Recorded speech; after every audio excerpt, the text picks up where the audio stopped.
Bonjour, dans cette troisième vidéo concernant les champignons, donc on va continuer avec les ascomycètes avec leur reproduction.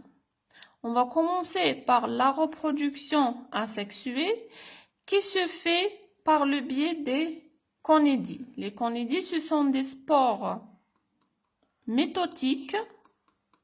Donc ces conidies-là, elles vont germer pour donner des mycéliums ou des ifs cloisonnés. Donc ici, l'if, il est cloisonné. Il possède des cloisons. Chaque noyau, il est à part. Ces ifs cloisonnés vont développer ce qu'on appelle des conidiophores. Donc les conidiophores, c'est quoi?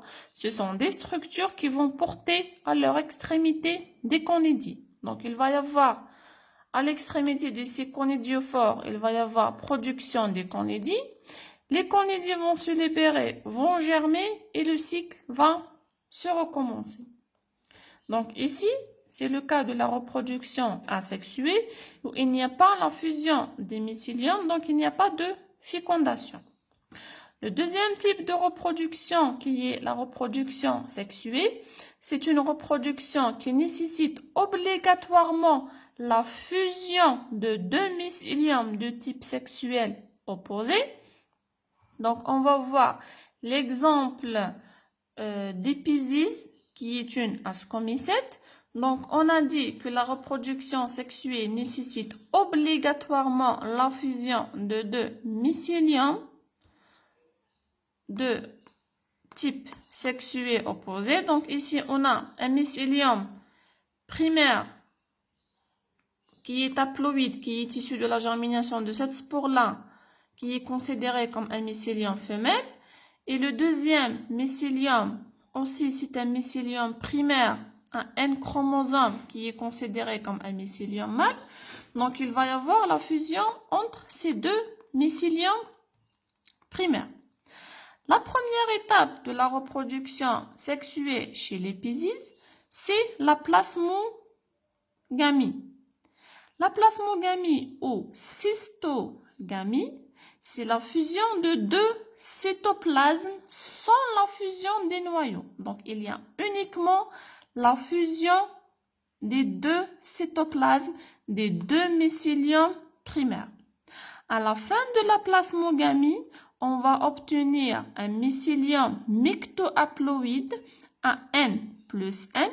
Pourquoi on a mis N plus N? Parce qu'il n'y a pas la fusion des noyaux. Donc, vous remarquez ici, les noyaux noirs, ce sont les noyaux de ce mycélium-là, et les noyaux blancs, ce sont les noyaux de ce mycélium-là. Donc, chaque noyau, il est resté à part. Il n'y a pas la fusion des noyaux. Ce mycélium, mictohaploïde va germer, va se développer pour donner un mycélium secondaire. Donc, ce mycélium-là qui est en orange, c'est un mycélium secondaire dikaryon. Dikaryon, ça veut dire quoi? Ça veut dire deux noyaux. Donc, il n'y a pas encore la fusion des noyaux. On est toujours à la présence de N plus N. Une fois ce mycélium secondaire s'est bien développé, il va y avoir une karyogamie.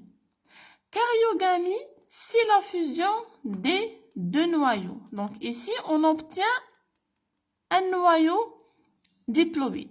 Ici, c'est la karyogamie. Donc les deux noyaux se sont fusionnés. Une fois la karyogamie est faite, il va y avoir une méiose.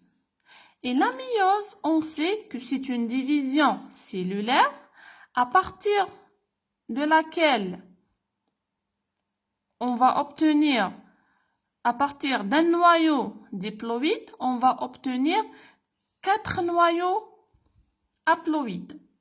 Donc, vous suivez. Ici, on a un noyau diploïde. Ce noyau diploïde va subir une méiose. Et à la fin, on va obtenir 4 noyaux haploïdes. à N chromosomes. Ces 4 noyaux haploïdes qui sont à N chromosomes, chacun de ces noyaux va subir une mitose.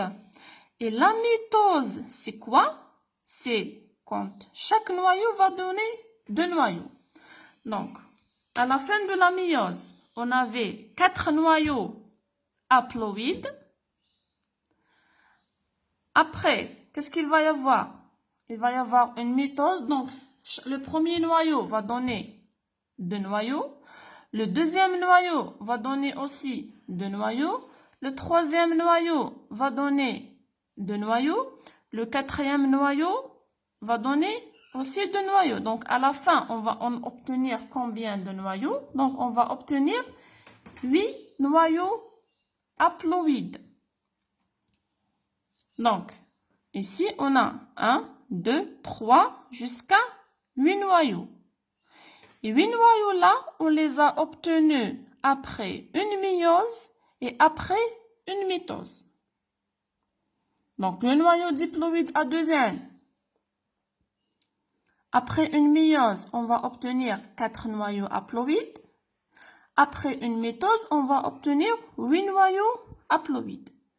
Et chaque noyau va s'entourer d'une paroi pour former ce qu'on appelle un spore ou ascospore. Et ces spores-là, ou ascospores-là, qui sont du nombre de 8, elles vont être renfermées dans un sac, ce qu'on appelle un asque. Donc, l'asque, c'est quoi? C'est le sac qui va contenir à l'intérieur 8 ascospores. Donc, ce sont des spores méiotiques chez les Piscis. Et ces paraphyses-là, c'est quoi? Ce sont des filaments qui sont stériles. Donc, si vous remarquez, c'est le prolongement du mycélium primaire. Donc, les asques plus les paraphyses, l'ensemble des asques plus les paraphyses, ça forme l'hyménium chez les Piscis. Donc, ça, c'est la reproduction sexuée chez les ascomycètes. Donc, ici, on a pris l'exemple des Piscis. Si vous avez des questions sur ça, donc vous les mettez en commentaire.